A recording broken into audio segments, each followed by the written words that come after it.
$50 for one remastered game, $40 for one remastered glitchy game, $40 for two fantastic games. I actually enjoyed Nocturne HD Remaster. Can't say the same about Sonic Colors Ultimate.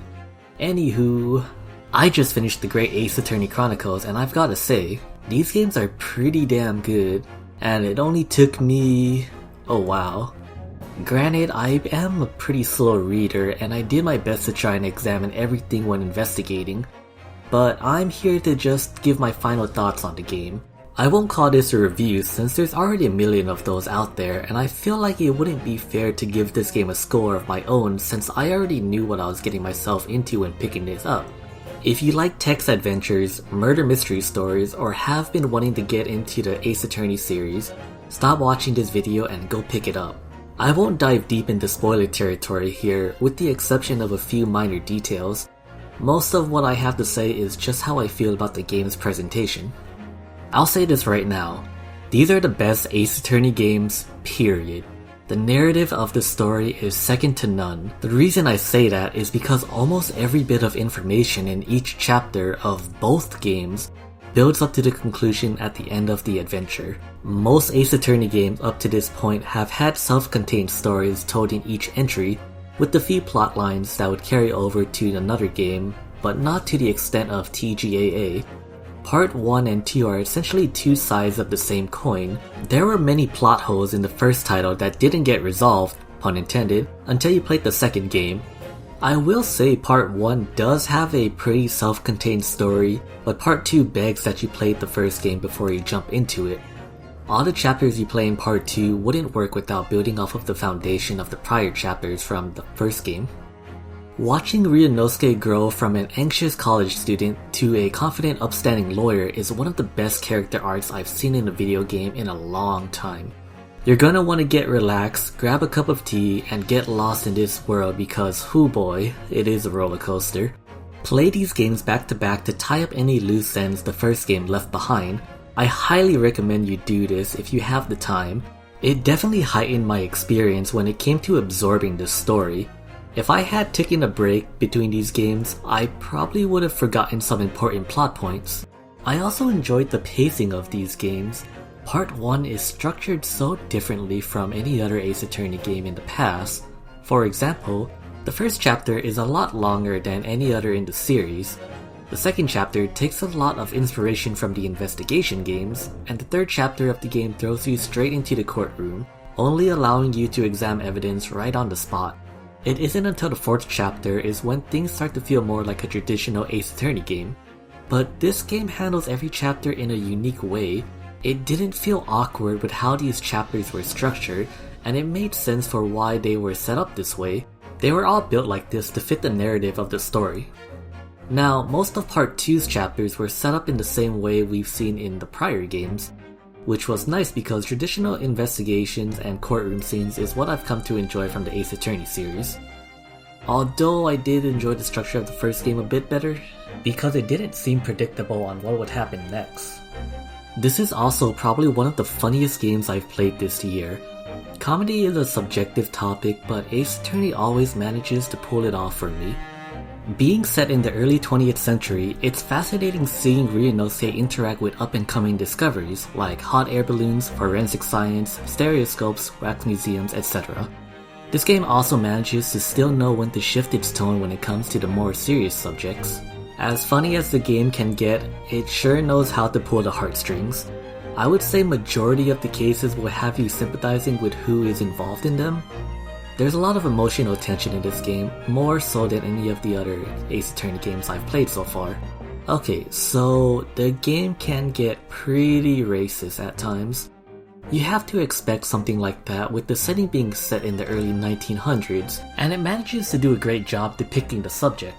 I won't get too into this topic, but a YouTuber by the name of, I'm sorry if I mispronounced this, Ratatosk, did a great job talking about the subject of racism here in this video, and I do implore you to watch it after you've beaten the game, since he does go a bit in depth about one of the main plot lines of this story. Some people may have found this topic to be a bit sickening, but as an Asian man, I thought it was handled pretty well. If this game didn't include such topics, the overall story of the game wouldn't have worked. This game also looks really good on a high-def system. Character models can be so expressive and are more animated than the 2D sprites from the original trilogy. The music is also composed very well. It definitely matches the tone of the era it takes place in, being a high Victorian era. Think of Professor Layton. The collection has a handful of quality of life improvements, such as the option to look back at text history, continuing right where you left off if you failed in court, and the story mode option. The first two I listed were options in the original 3DS release, but story mode is a new option Capcom added to this version. Story mode essentially autoplays the game for you. I did use this a couple of times to give me hints when I got stuck, but only when I was in a sticky situation.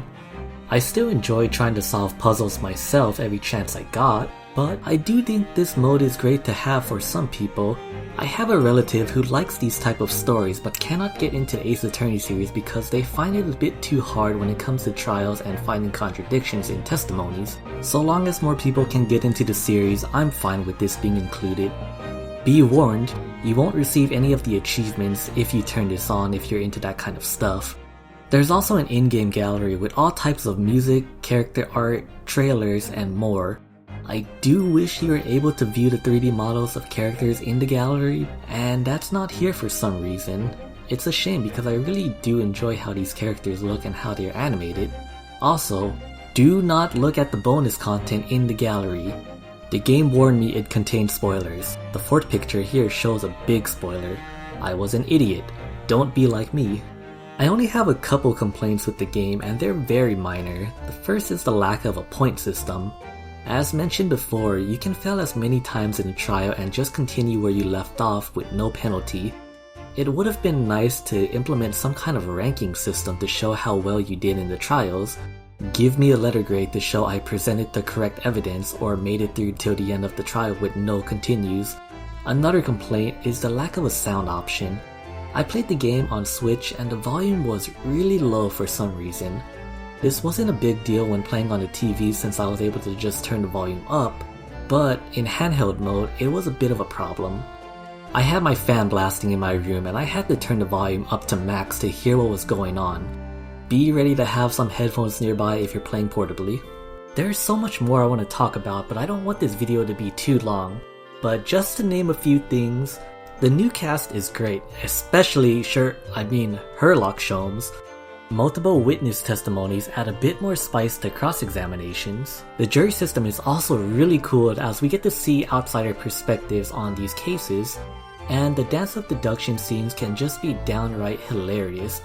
The list goes on, and it's all so good. And that's all I have to say about the Great Ace Attorney collection. The story is well told, the music and art style is superb, and it's only $40. Like I said in the beginning, I don't want to say much about the story, you just have to play it yourself. If you have the slightest bit of interest in the Ace Attorney series, this is a good entry point. There's only 2 characters that have any relation to the characters in the main series, that being Ryunosuke and a joke character, so you won't feel lost at all. Just be prepared to do a lot of reading.